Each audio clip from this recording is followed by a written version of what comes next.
Olá, meu nome é Nelson Cavalcante e hoje nós vamos dar prosseguimento ao estudo de eletrostática para o 9º ano. Agora nós vamos falar sobre a capacidade que os materiais têm de conduzir ou não eletricidade. A gente vai falar hoje sobre condutores e isolantes. Para a gente entender isso, a gente tem que lembrar de uma propriedade da matéria, que ela é composta de átomos, e esses átomos são compostos de prótons, nêutrons e elétrons. E o que acontece é que os prótons e os nêutrons compõem um núcleo, tem uma massa muito maior do que os elétrons, e os elétrons ficam em camadas em torno desse núcleo. Esses elétrons, eles têm, já por aí, pela definição de como é a estrutura do átomo, eles têm uma facilidade maior para se movimentar do que, por exemplo, os prótons e os nêutrons. E, no geral, quando a gente tem um determinado material, a gente vai ter, dependendo da estrutura desse material, tanto da estrutura atômica dos átomos, dos elementos que compõem esse material, como da estrutura das moléculas, ou seja, do conjunto, dos conjuntos de átomos ligados que compõem todo o material, a gente vai ter propriedades com relação à facilidade do elétron a se movimentar ao longo de todo esse corpo, ok? Bom, para a gente entender um pouco melhor o que é a questão do material isolante, a gente vai representar aqui, essas bolinhas aqui vão representar os elétrons dentro desse condutor, dentro desse material aqui, que primeiramente a gente está trabalhando com material isolante. E uma segunda coisa que a gente vai fazer é o que aconteceria se eu colocasse, aqui uma carga muito negativa e aqui um polo muito positivo, ou seja, uma região muito positivamente carregada e aqui uma região negativamente carregada.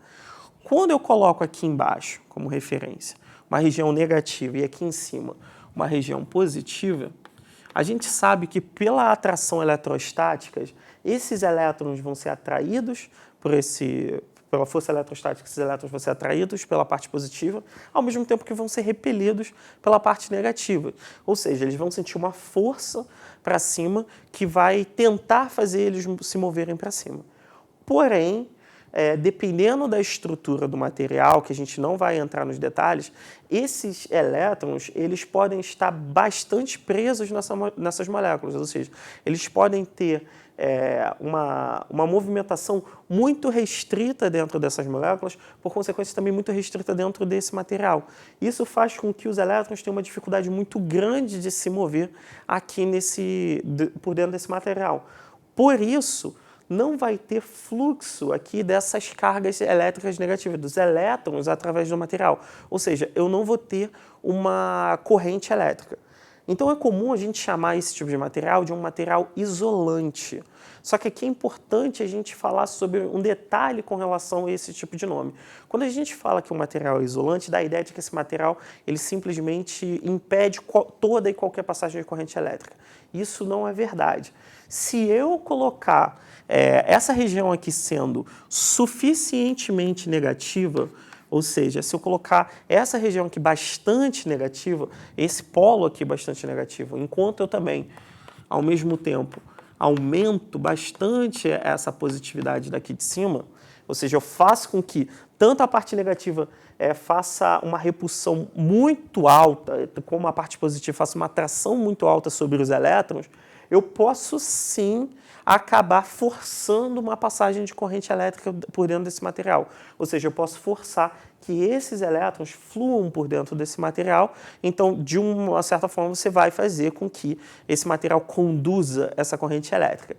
Mas nessas situações aqui, geralmente são tão altas, a gente precisa aqui de uma parte negativa e uma parte positiva tão negativa e tão positiva, que a gente considera que nas situações gerais, esse material ele se comporta como isolante, ou como a gente vai chamar muitas vezes de um mau condutor. Tá? Então, não é necessariamente de que ele não tem nenhuma possibilidade de conduzir, mas que a condução dele é aliás, que ele tem uma baixa condução. Para ele conduzir o elétron, é muito difícil que o elétron tenha a capacidade de fluir por dentro desse material. E aqui a gente cita alguns exemplos de materiais que são isolantes, como, por exemplo, a borracha, a madeira, o plástico, o ar. O ar, por exemplo, deixa bem explícita essa última situação que nós falamos.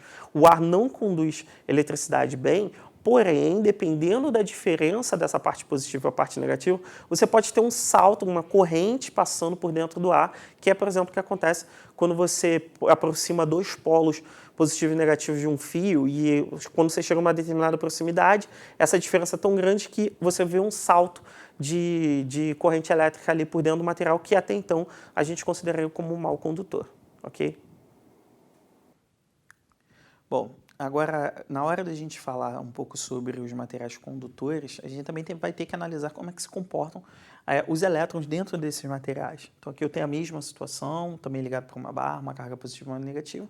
Só que agora a gente está vendo o que acontece com os elétrons dentro desse material. Os elétrons, naturalmente, dentro dos materiais condutores, eles têm uma certa facilidade de movimentação, ou seja, eles estão relativamente livres dos seus respectivos átomos. Então, eles podem fluir livremente através da substância.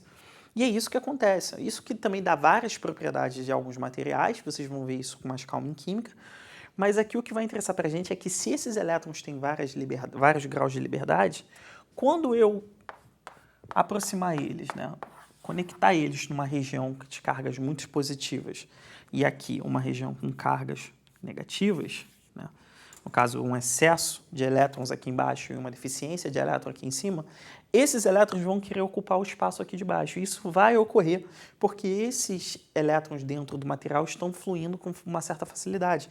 Então, as cargas negativas daqui de baixo vão ter espaço para poder entrar aqui. E, obviamente, esses elétrons que estão fluindo aqui vão fluir para dentro dessa substância também com uma certa facilidade. Aliás, todos esses elétrons vão ter uma tendência a serem orientados, ou seja, em vez de eles ficarem andando de forma aleatória, agora todos eles vão ter uma preferência para andar na direção vertical aqui para cima, na direção vertical no sentido para cima. Isso por quê? Porque há uma presença de cargas negativas aqui que repelem eles para cima e, simultaneamente, se somando a isso, tem uma carga positiva puxando. Bom, isso é o que já acontecia antes, só que a diferença entre o isolante e o condutor é que no condutor os elétrons já têm um grau de liberdade. Por alguns motivos que a gente ainda não vai entrar em detalhes, eles conseguem se soltar dos seus respectivos átomos com uma facilidade muito maior do que nos isolantes. Então, eles já começam a levar esses elétrons, ou seja, eles permitem um fluxo de elétrons de cargas negativas de baixo para cima, para que haja a neutralização ou a divisão de cargas, dependendo da sua situação. Então, todas as vezes que a gente estiver falando desses materiais, a gente vai chamar eles de condutores ou bons condutores, tá?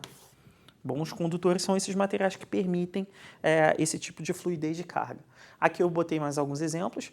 Os exemplos clássicos são todos os metais, cobre, ferro, alumínio, todos os metais vão ter essas propriedades.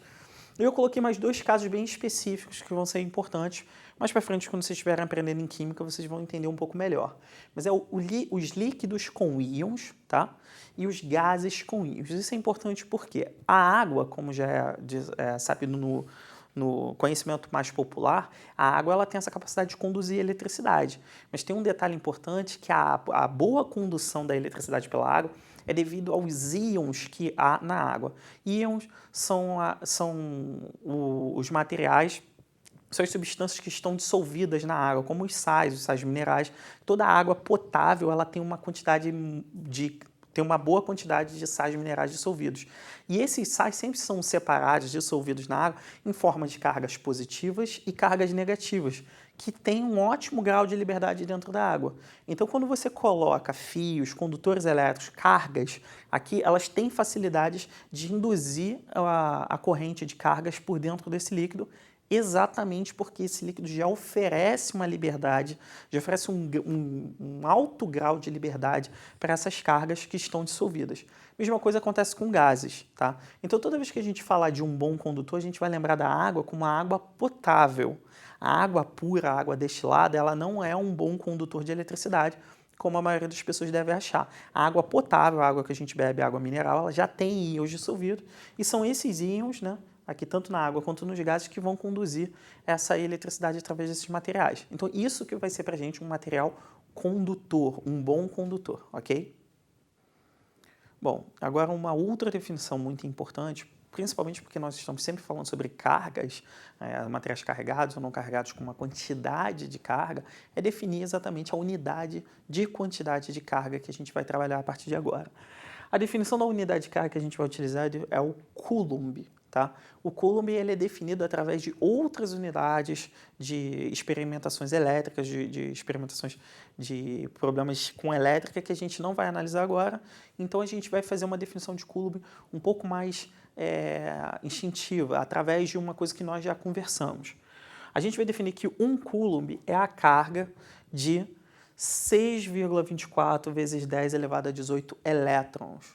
Assim a gente define através de uma coisa fundamental. A gente sabe que a carga fundamental, ou seja, a menor carga negativa é 1 elétron, tá? E que a carga positiva, que é o próton, tem a mesma carga. E a gente diz que quando um corpo tem uma deficiência, né, uma falta de 6,24 vezes 10 elevado a 18 elétrons no que ele deveria ter normalmente, a gente diz que ele tem uma carga positiva de 1 Coulomb. Se ele tiver um excesso nessa mesma quantidade de elétrons, a gente diz que ele tem uma carga de negativa de 1 Coulomb, tá? E por último, daqui mesmo a gente consegue fazer uma outra dedução importante, né? Que é quanto que seria então a carga de um elétron nesse Coulomb, nessa unidade de Coulomb. Um elétron, ou seja, a carga fundamental de um elétron seria em módulo, tá? De 1,6 vezes 10 elevado a menos 19 coulombs.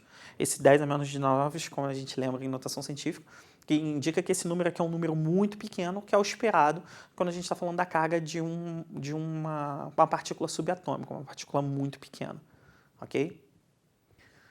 Bom, essa foi a nossa aula de hoje. Espero que tenham gostado e até a próxima.